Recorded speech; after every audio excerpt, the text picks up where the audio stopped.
राहुल गांधी और तेजस्वी यादव की ये ताकत टनाटन टनाटन टनाटन है। अब देखना यह दोस्तों कि 4 जून को वाकई भारतीय जनता पार्टी सफाचट होती है या नहीं होती है। मगर यकीनन इन दोनों का एक साथ आना महागठबंधन को वो ताकत दे रहा है जो सही मायने में समझा जाए तो बिहार के अंदर गैर भाजपा ताकतों के लिए स्वर्णिम मौका दे रहा है दोस्तों। जी हां, तेजस्वी यादव जो कमर की दर्द के चलते खड़े तक नहीं हो पा रहे थे, आज एक बार फिर मैदान में उतरे।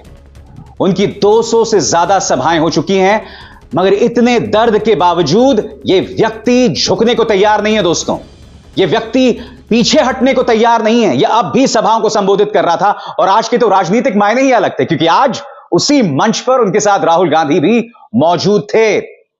उन्होंने कहा कि मैं प्रधानमंत्री नरेंद्र मोदी की धमकी से नहीं डरता, जो उन्हें गिरफ्तार करने की बात कर रहे थे। मैं आपको याद दिलाना चाहूंगा कि प्रधानमंत्री नरेंद्र मोदी ने कहा था कि जो हेलीकॉप्टर में घूम रहा है कुछ देर बाद जेल जाएगा। यह भी ना भूलें, इसी तरह से महागठबंधन के बारे में प्रधानमंत्री ने कहा था कि ये लोग अपने वोट बैंक के लिए मुजरा कर रहे हैं। मगर आपने एक बात पर गौर किया होगा दोस्तों, प्रधानमंत्री सीधा प्रहार कर रहे हैं विपक्ष पर, खासतौर से महागठबंधन में जो औरतें हैं उनके ऊपर।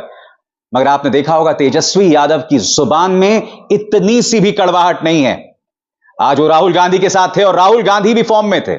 राहुल गांधी ने एक बहुत दिलचस्प बात कही दोस्तों। राहुल गांधी ने यह कहा कि प्रधानमंत्री जो बार बार कह रहे हैं ना कि मैं ईश्वर का दूत हूं, वो इसलिए कि कल को जब जांच एजेंसीज उनकी पड़ताल करेंगी तो वो कहेंगे कि भाई मैं तो ईश्वर का दूत हूं, इन घोटालों से मेरा कोई लेना देना नहीं है।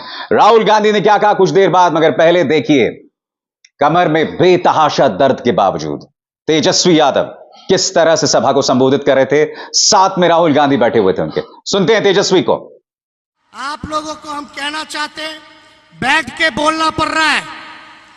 बैठ के इसलिए बोलना पड़ रहा है, मेरे हड्डी में चोट है। डॉक्टर ने कहा था कि आप बेड रेस्ट कीजिए कम से कम 3 हफ्ते। हमने डॉक्टर साहब को बोला बेड रेस्ट अब तेजस्वी तभी करेगा जब नरेंद्र मोदी जी को बेड रेस्ट ना करा दे।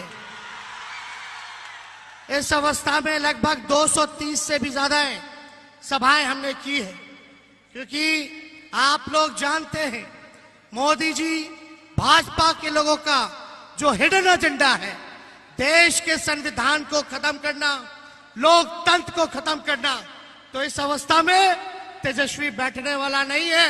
लोकतंत्र को, संविधान को बचाने के लिए जो कुर्बानी देनी पड़ेगी उस कुर्बानी को हम लोग देने का काम करेंगे।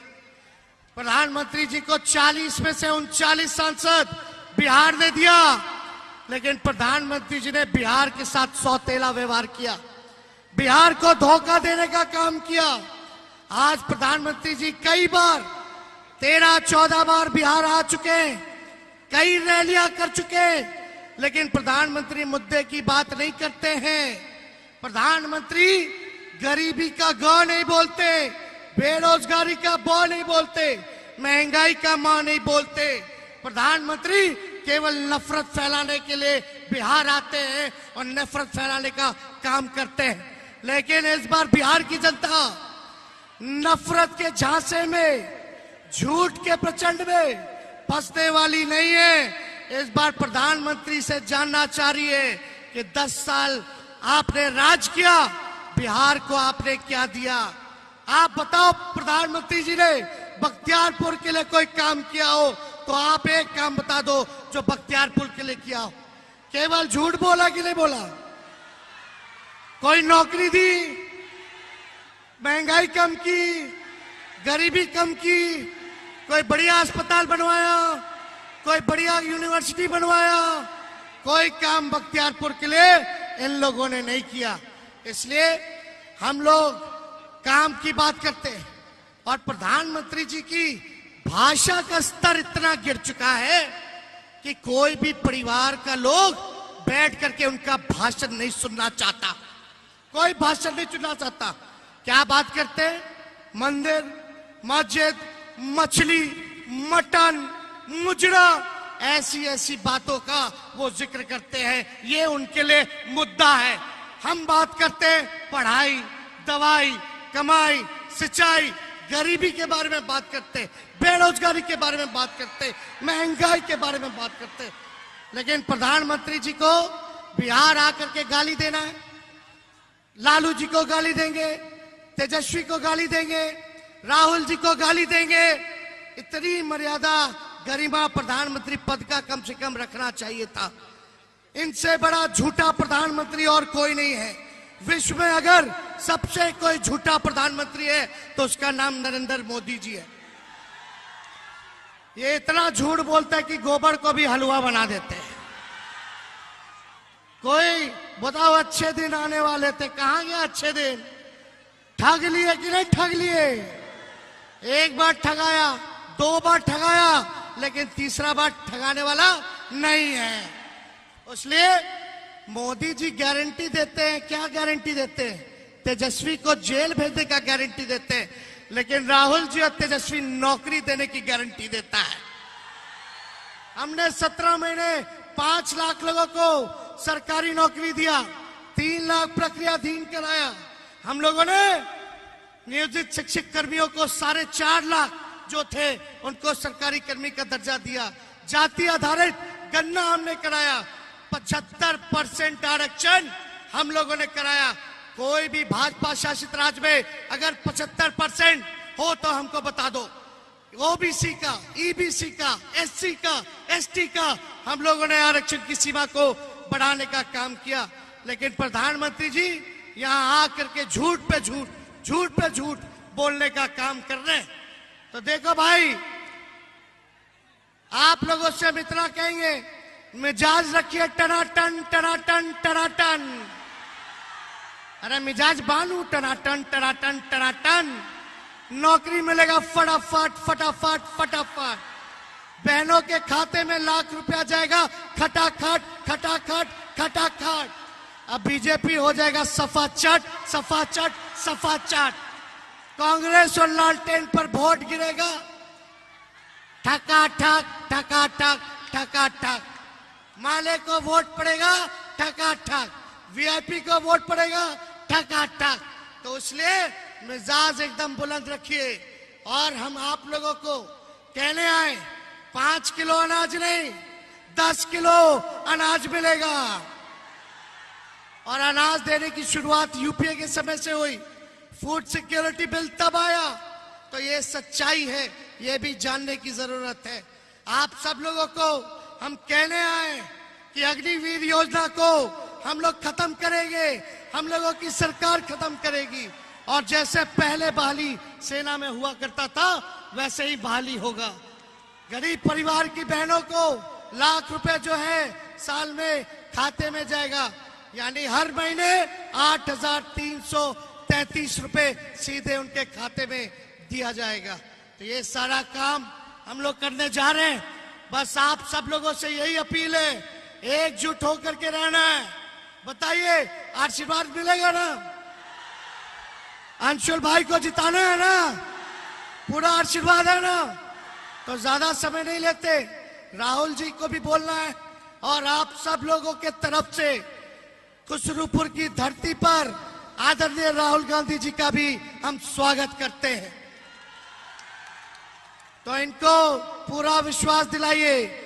हम बोलेंगे चुपचाप, आप बोलना हाथ छाप। चुपचाप चुपचाप चुपचाप। भाजपा भगाओ, भाजपा भगाओ, भाजपा भगाओ। बहुत बहुत धन्यवाद। और सुनो, ये लोग तेजस्वी को जेल डालने की बात करते, राहुल गांधी जी को जेल में डालने की बात करते। इनका साबित हो गया कि ईडी सीबीआई जो है इनके पॉकेट में है। मोदी जी तय करते हैं कि कौन जेल जाएगा, कितने दिन तक जाएगा। लेकिन हम लोग खांटी बिहारी हैं। जब लालू जी नहीं डरे तो लालू जी का लड़का भी डराएगा नहीं। लड़ेंगे। और हमारे तो भगवान श्री कृष्ण का ही जन्म जेल में हुआ था, हम लोग डरेंगे नहीं। मोदी जी अब विदाई का तैयारी करो। 4 जून को इंडिया की सरकार बनने जा रही है। अरे बन रही है कि नहीं बन रही? इंडिया की सरकार बन रही है ना? उसके बाद कौन क्या कहां जाएगा वो जनता तय करेगी। बहुत बहुत धन्यवाद। जय हिंद, जय बिहार। और जैसे मैंने बताया, मुद्दे पर राहुल भी लगातार बने हुए हैं। उन्होंने खास तौर से जो बात कही कि भाई प्रधानमंत्री बार बार खुद को ईश्वर का दूत क्यों बता रहे हैं, क्योंकि हार के बाद वो जांच से बचना चाहते हैं। बार बार इस तरह की बातें करते हुए तेजस्वी यादव के साथ राहुल थे और आज बिहार में उनका जलवा दिखाई दिया, क्योंकि हम ये नहीं भूल सकते कि मीसा भारती मैदान में हैं और उनके समर्थन में राहुल गांधी और तेजस्वी एक साथ मैदान में थे। सुनिए राहुल ने क्या कहा। अभी तेजस्वी जी ने कहा कि नरेंद्र मोदी कह रहे हैं कि तेजस्वी को जेल में डालेंगे। मैं आपको सच्चाई बताता हूं। देखिए, आपने वो नरेंद्र मोदी वाला चमचों वाला इंटरव्यू देखा है, जहां 4 चमचे उनके सामने बैठते हैं। वो पहले जैसे पेपर लीक होता है ना, वैसे पहले पेपर इंटरव्यू लीक हो जाता है, उनको नरेंद्र मोदी को पहले मिलता है। अब एक इंटरव्यू में चमचे ने उनसे पूछा, नरेंद्र मोदी जी आप आम कैसे खाते हो? क्या काट के खाते हो या चूस के खाते हो?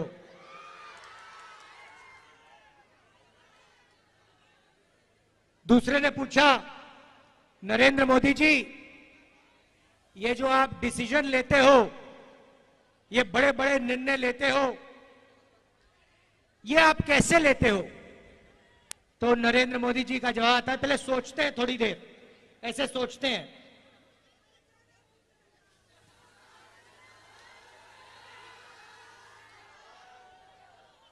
थोड़ा टाइम लगता है और फिर कहते हैं ये जो निर्णय होते हैं इनको मैं नहीं लेता, ये परमात्मा लेता है। मुझे परमात्मा ने ऊपर से भेजा है, मैं बायोलॉजिकल नहीं हूं, मैं परमात्मा का मैसेंजर हूं, उनका काम करने आया हूं। ये उन्होंने पता है क्यों कहानी निकाली है, ये परमात्मा वाली? क्योंकि चुनाव के बाद जब वही ईडी के लोग नरेंद्र मोदी से अदानी जी के बारे में पूछेंगे तो नरेंद्र मोदी कहेंगे मैं नहीं जानता, परमात्मा ने कहा था। मोदी जी आप लंबे लंबे भाषण देना बंद कीजिए। आप देश को बांटने की कोशिश नहीं कीजिए। आप सबसे पहले देश के युवाओं को यह बताइए, बिहार के युवाओं को यह बताइए कि आपने हिंदुस्तान के युवाओं को कितना रोजगार दिया, कितनी नौकरियां दी। आपने 2 करोड़ युवाओं को रोजगार देने की बात की थी, आपने एक युवा को नौकरी नहीं दी। यहां हाथ उठा के दिखाओ भैया, बेरोजगार, ये बेरोजगार हाथ उठा के दिखाओ। ये है नरेंद्र मोदी का नतीजा, इनकी पॉलिसी का नतीजा कि हिंदुस्तान में युवाओं को रोजगार नहीं मिल सकता। ये पहले आपके अलग अलग रास्ते थे, सेना में आप जा सकते थे, पब्लिक सेक्टर में जा सकते थे, प्राइवेट सेक्टर में आपको रोजगार मिल सकता था। नरेंद्र मोदी ने नोटबंदी, जीएसटी लागू करके रोजगार के रास्ते बंद किए और सेना में अग्निवीर लागू करके जवानों को मजदूर बना दिया। तो मैं आपसे सबसे पहले यह कहना चाहता हूं, नरेंद्र मोदी कुछ भी कहें, 4 जून के बाद इंडिया की सरकार आने वाली है। अग्निवीर योजना को फाड़ के हम कूड़ेदान में फेंकने जा रहे हैं। ये नरेंद्र मोदी की योजना है।